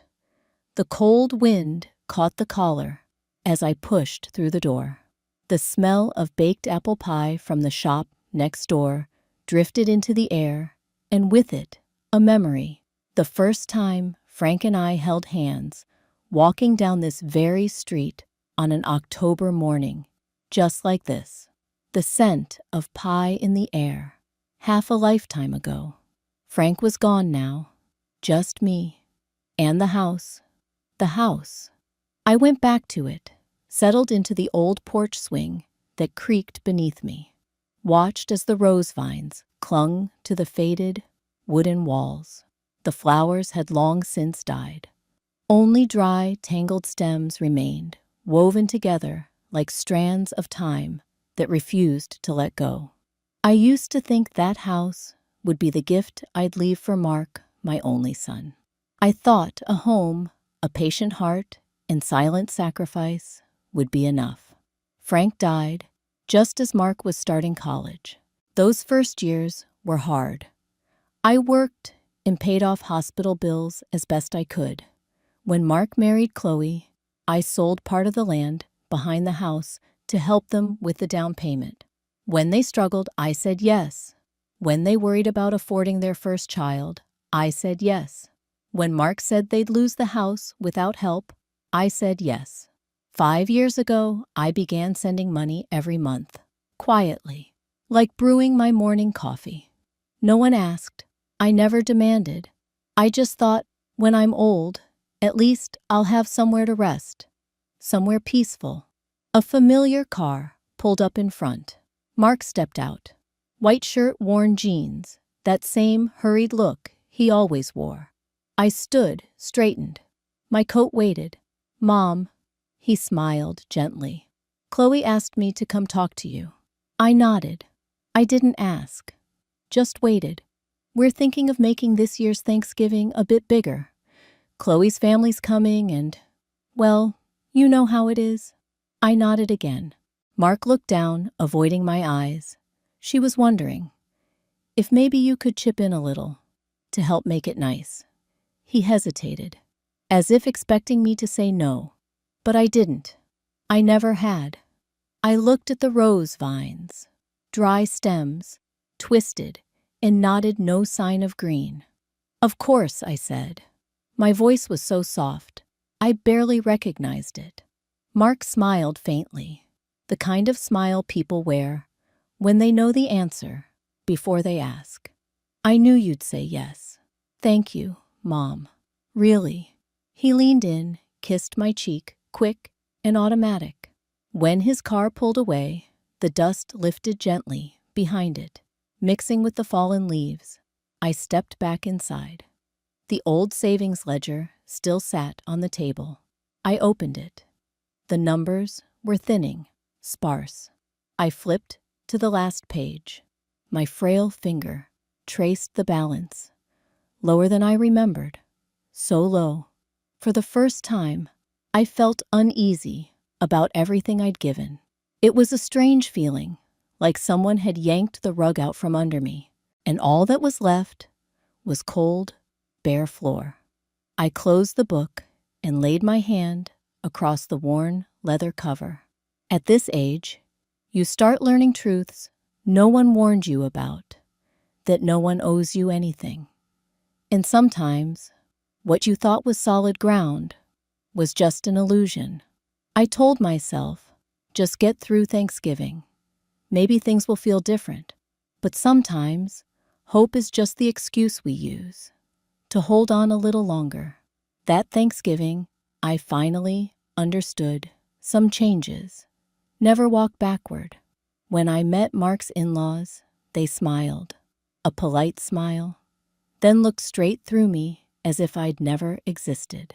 The house was glowing tonight, warm yellow light through the windows. A Sunday evening, the air crisp, the faint scent of fallen leaves lingering nearby. I stepped inside, adjusted my scarf, and wore the soft, practiced smile I'd grown used to, like a mask I no longer noticed. New velvet sofas, a crystal chandelier overhead, white linen draped across the long dining table. I saw the Hendersons, Chloe's parents sitting upright, hands folded in their laps, gray cashmere sweaters, polished leather shoes. Next to them, a few of Chloe's friends. Polite laughter, glances that passed over me like I was part of the furniture. Evelyn, Chloe walked over. Cheeks, faintly blushed lips, a careful red. Her forest green dress, elegant and understated. She kissed my cheek, cold and dry. So glad you could come. Her tone was gentle, the kind of gentle people learn from etiquette classes. I nodded, stepping farther in. Mark was pouring wine, busying himself, eyes avoiding mine. On the table, bowls of creamy butternut squash soup, weighted steam rising in soft ribbons. I sat down carefully, the old wool dress I wore, feeling lost in the glow of chandeliers, the clinking glasses, the scent of expensive perfume. Mrs. Henderson smiled, teeth perfectly white like piano keys. "We just got back from the Caribbean," she announced, raising her glass. Beautiful sunshine, turquoise water-cultured people. Nothing like the Midwest. I smiled faintly, one of those smiles that never reaches the eyes, and took my first spoonful. The soup was rich and velvety, unfamiliar. I sipped quietly, partly because I wasn't used to it, partly because no one seemed to notice either way. The conversation moved on to vacations, prestigious schools, winter charities. The Hendersons spoke of their plans to support underprivileged children this season, their eyes glancing over to me as they mentioned those poorer areas in the Midwest. Polite words, but the tilt in her voice felt like a tiny, invisible needle. Chloe laughed and leaned toward me. "If it weren't for Mom Evelyn helping with the mortgage those first few years, we wouldn't have managed a house like this." The laughter that followed was light but sharp, like shards of glass. "Our great benefactor, Chloe," added, half joking, half serious. Mark gave a tight smile, then stared down into his wine. I set down my spoon, hands resting loosely on my lap. The chandelier's warmth didn't reach the chill inside my chest. I looked around the table, delicate appetizers, polished silverware, practiced smiles, and distant eyes, and it hit me. I was no longer the heart of Mark's family. I was just someone they used to know. No longer needed, no longer central. The dinner ended slowly, wrapped in stiff hugs and cool handshakes. I excused myself early, saying I had to be up the next morning. Chloe walked me to the door. Mark stayed behind, busy seeing the Hendersons off. Outside, the wind stung. The streetlights flickered faint and far between. I pulled my scarf tighter and stepped along the brick path. Dry leaves crackled underfoot. On the porch steps, Mrs. Dobbins was waiting, thick sweater hands wrapped around a steaming paper cup. "Heading home, Evelyn?" Her voice was flat, steady. I nodded. She held out the cup. "Take this. It's a bit strong, but it'll warm you." I took it. My cold fingers brushed against the gentle heat.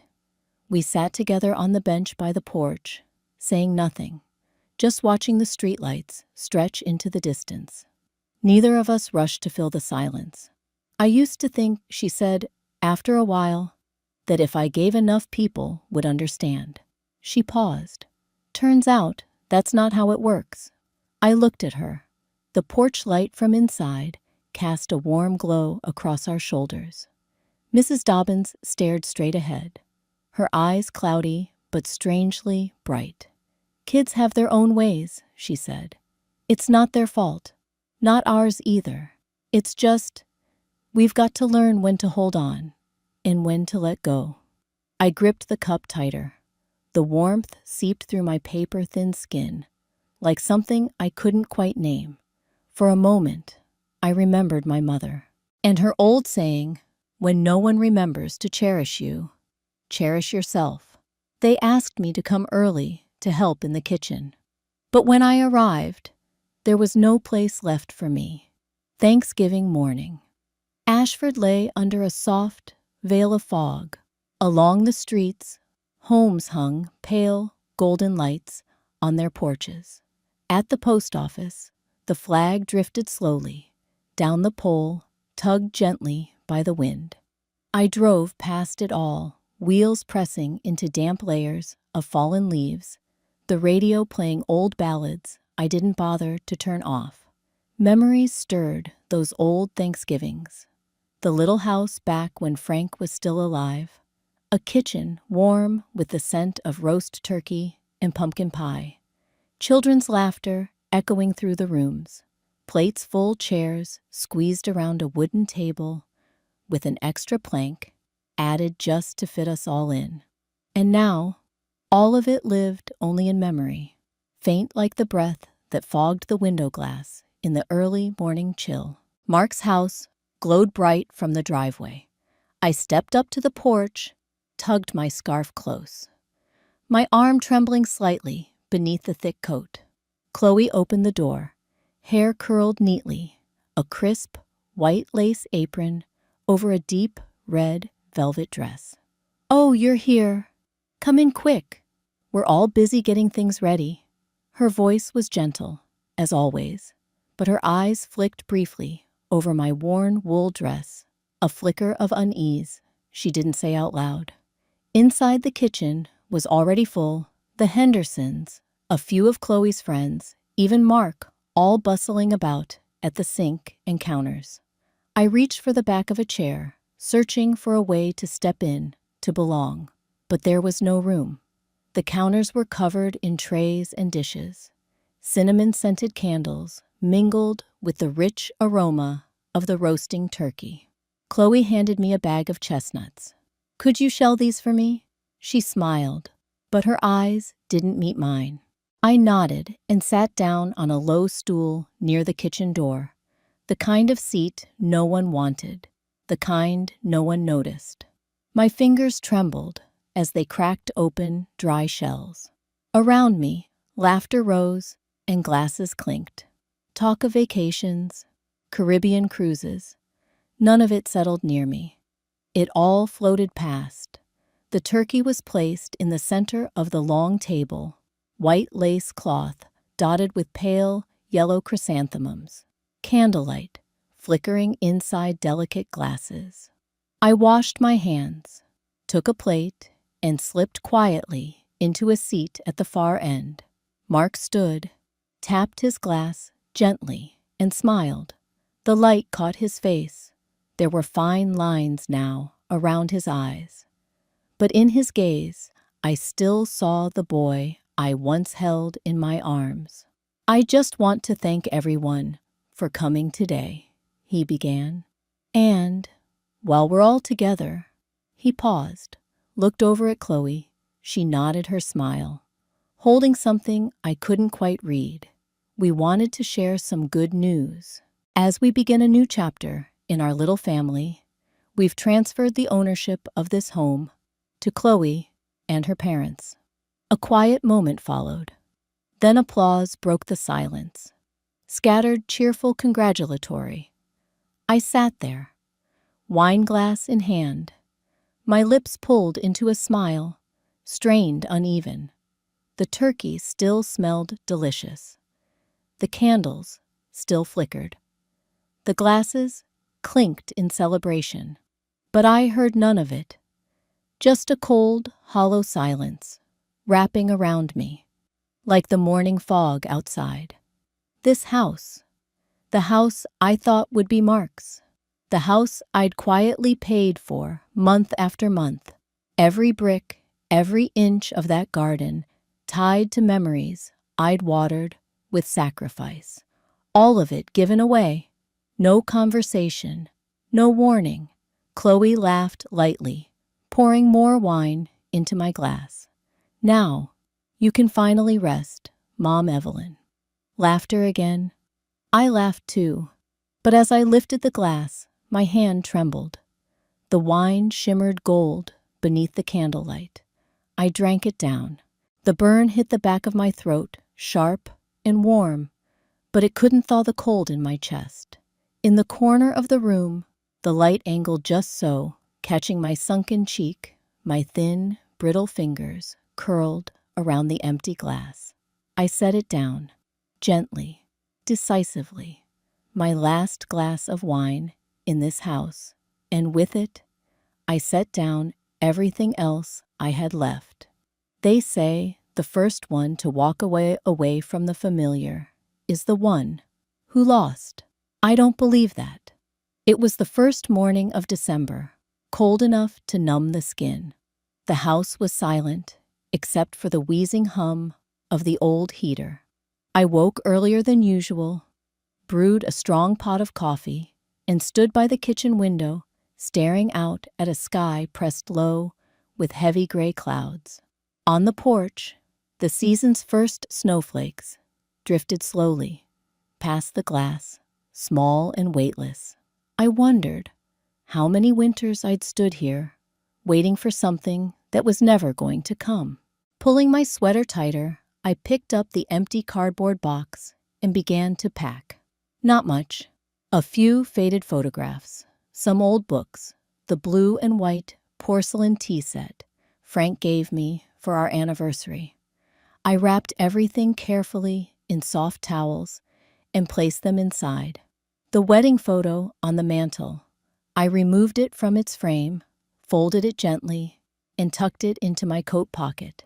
Every object that passed through my hands was a piece of memory, but this time I didn't let myself get lost in it.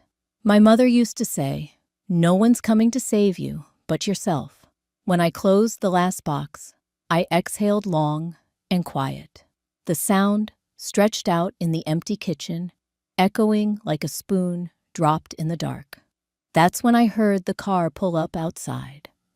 Through the fogged window, I saw Mark gray coat hands in his pockets hesitating. I opened the door. He climbed the steps, eyes lowered. "Mom, you're really leaving?" I nodded, tightening my scarf. He stepped closer. The scent of cheap cologne and cold air mixed in the space between us. "You don't have to do this. We still have room." His voice trailed off, as if he didn't quite believe the words himself. I looked him in the eyes, the same eyes that once welled up when he took his first steps, that once gleamed with pride the day he graduated. Now, they just looked unsure, distant. I breathed in, deep, felt the cold settle into my bones, and replied, steady, quiet, "I've given enough, Mark. This house and all the hope I poured into it, it's time I let it go." Mark pressed his lips together, but said nothing more. I turned, closed the door behind me, and didn't look back to watch him fade from the porch. I locked the door. The metal key chilled my fingers. For the first time, I didn't pause to look at the rose vines on the railing. Didn't glance back at the house from the steps. I simply walked. Ashford's streets were hushed beneath the snow. White blanketed the rooftops. Bare oak trees cast long, thin shadows across the frozen ground. My car started slowly, tires crunching over ice. I stopped by the bank on the corner. The glass windows fogged the old wooden sign hanging low. Inside, The tellers were familiar faces from the diner. They nodded, half surprised, half understanding. A young woman with her hair tied back gave me a small, polite smile as I requested to close the auxiliary account, the one I used to send money to Mark each month. "Mrs. Carter, right. I've seen you at Johnson's Diner." I nodded, eyes on the form. "I remember you used to sit by the window, reading the paper every morning." She smiled again softly. I didn't answer. I signed the papers, gathered my bag, and left.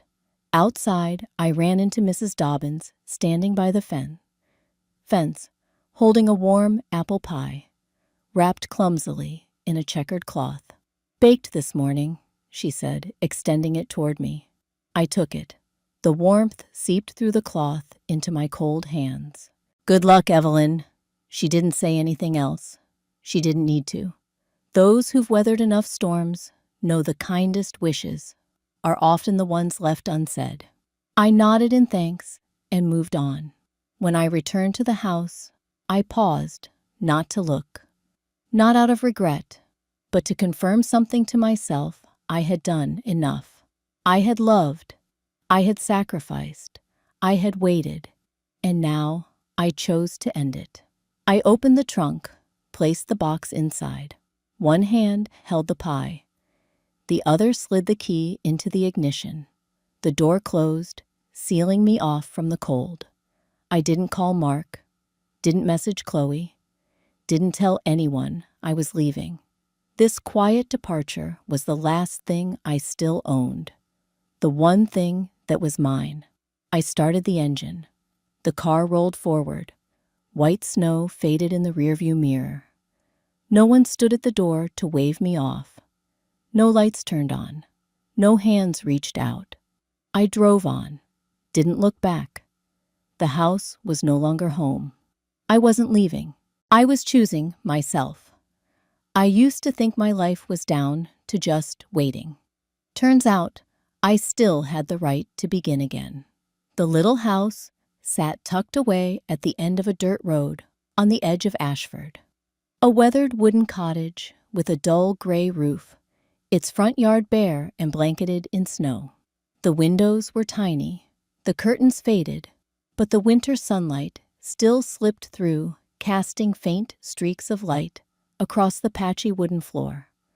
I stood at the steps, the new key pinched between two fingers. No red ribbon, no congratulatory applause, like the first time Frank and I bought a house. Back then, we were young broke, but believed everything was still ahead of us. That first home was just as small and just as worn as this one, but it smelled of fresh paint and morning sun pouring in through the windows, the kind of light that makes you believe tomorrow might be better. I drew in a deep breath and slid the key into the lock. The door creaked open, releasing the scent of damp wood and dust. I didn't flinch, just stepped inside and flipped the light switch, a flickering, dim bulb overhead. I set my bag down on the floor, unwound my scarf. Outside, the wind shook the bare apple tree in the yard, casting long, thin shadows across the snow. Buying a house on my own, no permission, no advice, no waiting, just me. It felt both freeing and terrifying. An emptiness I recognized but couldn't quite name. Like sitting in a dark room, knowing the light is there. If only I'd reach for it. 2 days later, I started fixing things up. Every morning, bundled in thick sweaters and a scarf wound tightly around my neck, I painted the walls, scrubbed the cracks, patched the stains. The wooden ladder wobbled. The smell of fresh paint stung my nose. But every brushstroke felt like a breath of new life. In the afternoons, I worked in the yard. The snow was still thick, but I raked what I could, pulled out brittle weeds. The tree roots barely stirred beneath the cold ground. I didn't know if anything still lived down there, but I knelt anyway, touching each root gently, like I might wake something fragile. That day, As I was planting small, wild daisies along the fence, I heard a sound.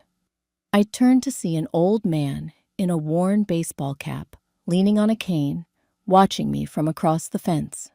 "Morning, ma'am," he said, his voice raspy but kind. "Morning," I replied, standing and brushing dirt from my gloves. "Name's Harold. Just 2 houses down. Used to be the gatekeeper at Ashford High." He extended his hand. I shook it, rough, cold, but steady. "Evelyn," I said simply. He looked at me for a moment, then squinted. Trying to save those half-dead trees, I smiled faintly and shook my head. "Just giving it a try." Harold leaned on his cane eyes, scanning the cleared patch of yard. "Not everything needs saving. Sometimes you just gotta give it time to pull itself up." Then he bent down and planted a bamboo stake beside the biggest apple tree. "I used to think I had nothing left to start over with," he said. "Turns out there's always something, if you're willing to look." He turned slowly and walked back home. I watched him go. A lightness stirred in my chest, soft as falling snow. That night, I cooked my first meal in the new kitchen. Something simple: chickpea soup and toasted bread with butter. The stove was old, the flame uneven, but the aroma was warm and sweet. I set the table beside the window, lit a single white candle. Outside, the snow still fell fine and thick, blanketing the backyard. I poured a cup of black tea for myself and settled into the one armchair I'd brought from the old house. Sipping the tea, I leaned back, letting the light from the desk lamp cast soft shadows across the floorboards. For the first time in years, I felt like I didn't owe anyone anything. No one waiting for me to take care of them. No one expecting me to sacrifice. No one asking for my yes or my silence. I was free. No strings, no bargains, no promises. I'd lived for others long enough. Now, it was time to live for me. And like a field after winter, my heart would bloom again slowly, but surely. Winter always has to melt, eventually. By March, Ashford had begun to shake off its heavy winter coat. The roads were slick with meltwater, and dull gray lawns started to hint at patches of tender green. This morning, I stood on the porch with a steaming cup of tea, watching the last drops of ice slip from the apple tree and fall onto the weathered wooden steps. The air smelled of damp earth, raw and honest, with a trace of lingering chill. But somewhere in that breeze, I could smell spring, faint, fleeting, but real. Across the street, Mrs. Dobbins was folding a checkered wool blanket over her porch chair. She looked up, caught my eye, and smiled. I nodded and stepped back inside. This morning was the town's book club meeting. The first time in years, I entered a room full of unfamiliar faces and didn't feel like I didn't belong. The Ashford Library was small, its mint green paint peeling the low windows, fogged with condensation. The reading room was warm, the fireplace crackling with slow-burning logs. I chose a chair, tucked in a corner, where soft sunlight slipped through the thin curtains. Today, we read Little Women, an old story, but it still warmed something inside me. Mrs. Dobbins read aloud, her voice steady and calm. She reached the part where Beth sets the table, her hands trembling with fever, but her eyes quietly full of joy. There are satisfactions that don't need to shout. The meeting ended. I lingered to return the book, listening to the quiet murmur of conversations around me. Snippets of stories, gentle shoulder taps, casual handshakes, things that used to feel distant, now felt almost familiar.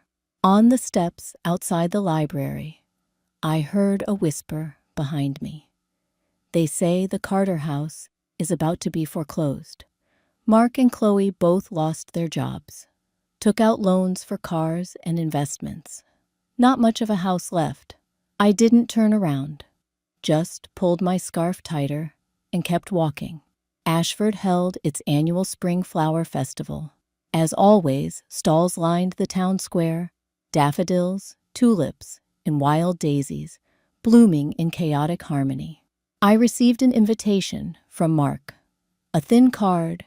His signature rushed the message, polite, with a hint of apology. An invitation to a reconciliation dinner. I folded it in half, didn't tear it, just left it on the table beside the cold teapot. Late afternoon, Mrs. Dobbins knocked on my door. I have 2 tickets to the festival. Want to come? I nodded, grabbed my coat, and stepped out. We walked along the stone path, beneath trees, just beginning to bud. Ashford folks bustled around the stalls, voices light with laughter. The scent of cinnamon pastries and buttered popcorn drifted through the air. I wasn't looking for anyone, wasn't worried about who I might run into. By twilight, we walked back home. Cutting through the alley, I paused in front of my apple yard. The snow had melted in patches, revealing dark, damp earth, and in that cold soil, a few tiny green shoots had begun to emerge, tentative tender. I crouched down, brushing a fingertip against one. Its leaf was paper thin, but its stem clung fiercely to the rough bark of the old tree. I smiled, a real smile. Not forced, not sad. I had survived the winter. Not just the one outside, but the one inside me. The long, quiet winter that felt like it would never end. And now, looking at those fragile buds, pushing through hardened ground, I knew I had done the same.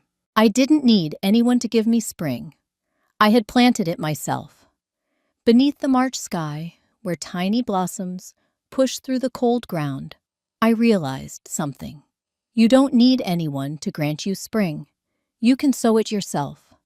And that is enough. I used to think love meant unconditional sacrifice, quiet endurance. But I've come to understand, if you don't learn to cherish yourself, there will come a time when even those closest to you may turn away, like an old blanket that kept everyone warm through countless winters. When the sun returns, people forget how much they once depended on it.